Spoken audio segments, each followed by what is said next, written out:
प्यारे बच्चों, नमस्कार।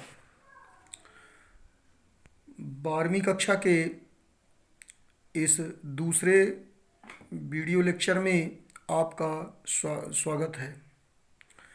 पिछले वीडियो लेक्चर में हमने कार्तीय गुणनफल और संबंध के बारे में पढ़ा था। इस लेक्चर में हम संबंध के विभिन्न प्रकारों के बारे में पढ़ेंगे। पिछली कक्षा में हमने पढ़ा था कि यदि a बराबर 1 2 और b बराबर 3 4 ये कोई दो अरिक्त समुच्चय हों, तब a और b का कार्तीय गुणनफल, जिसे हम a क्रॉस b से दर्शाते हैं, बराबर होता है 1 3 1 4 2 3 और 2 4। अर्थात हमने पढ़ा था कि कार्तीय गुणनफल क्रमित युग्मों का समुच्चय होता है, जिसका प्रथम घटक समुच्चय A का अवयव होता है और द्वितीय घटक समुच्चय B का अवयव होता है। कक्षा 11 में जो हमने कार्तीय गुणनफल पढ़ा था वो दो अरिक्त समुच्चयों पर आधारित है। अब 11वीं और 12वीं में जो अंतर है वो ये है कि यहाँ पर जो हम कार्तीय गुणनफल पढ़ेंगे वो एक समुच्चय का उसी से कार्तीय गुणनफल पढ़ेंगे, अर्थात A का A से कार्तीय गुणनफल पढ़ेंगे। अब A क्रॉस A कैसे निकालेंगे? सपोज करिए A बराबर 1 2, ये एक अरिक्त समुच्चय है, तब A क्रॉस A बराबर आएगा 1 1 1 2 और 2 1 2 2। अर्थात यहाँ पर हम एक समुच्चय पर आधारित संबंधों के बारे में पढ़ेंगे। अब संबंधों के प्रकार में, टाइप ऑफ रिलेशंस में, सबसे पहला आता है रिक्त संबंध। तो सबसे पहले हम इसे उदाहरण द्वारा समझेंगे, उसके पश्चात हम इसकी परिभाषा समझेंगे। उदाहरण के तौर पर मान लीजिए कि मेरे पास एक समुच्चय है 1 2 3।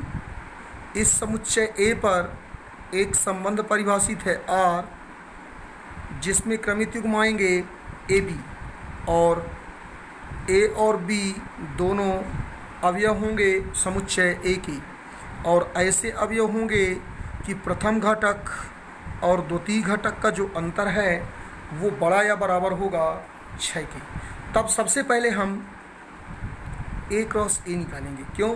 R में जो क्रमित युग्म आ रहे हैं वो AB आ रहे हैं, और कैसे क्रमित युग्म आ रहे हैं कि A और B दोनों अवयव हैं समुच्चय A की। तब सबसे पहले हमें A क्रॉस A जानना पड़ेगा। तो A क्रॉस A बराबर क्या आएगा? 1 1 1 2 1 3, फिर 2 1 2 2 2 3, फिर 3 1 3 2 और 3 3। अब यहाँ पर जो संबंध परिभाषित है उस पर हमें ऐसे अवयवों को, ऐसे क्रमित युग्मों को लेना है जिसमें प्रथम और द्वितीय घटक का जो अंतर हो वो या तो 6 के बराबर हो या 6 से बड़ा। तब हम यहाँ पर देखते हैं कि यहाँ पर ऐसा कोई भी क्रमित युग्म नहीं है जिसमें प्रथम घटक और द्वितीय घटक का जो अंतर है वो या तो 6 हो या उससे बड़ा। यहाँ पर जो अंतर हमें दिख रहा है वो 1 में 1 को घटाएंगे तो 0 आएगा, 1 में 2 घटाएंगे तो 1 आएगा, 1 में 3 घटाएंगे तो 2 आएगा। अर्थात या तो 0 आएगा या 1 आएगा या 2, यानी 6 नहीं आएगा। अर्थात यहाँ पर इस समुच्चय का, इस संबंध का कोई भी अवयव नहीं होगा, यानी R बराबर होगा फाई। और जैसा कि हम जानते हैं कि फाई सभी समुच्चयों का उपसमुच्चय होता है, अर्थात R बराबर होगा phi is the subset of A cross A।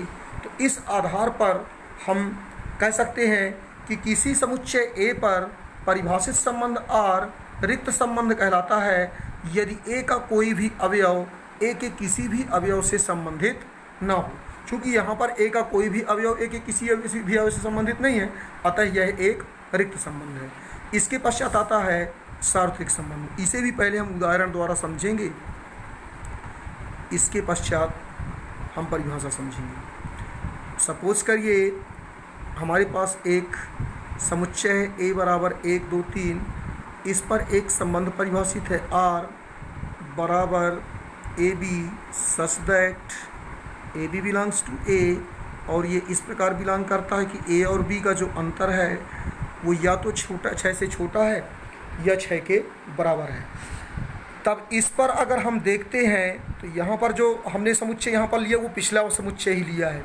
तो इनमें जो ए क्रॉस ए हम देख रहे हैं तो उसमें जितने भी क्रमित युग्म हैं उन सभी का अंतर 6 से कम है।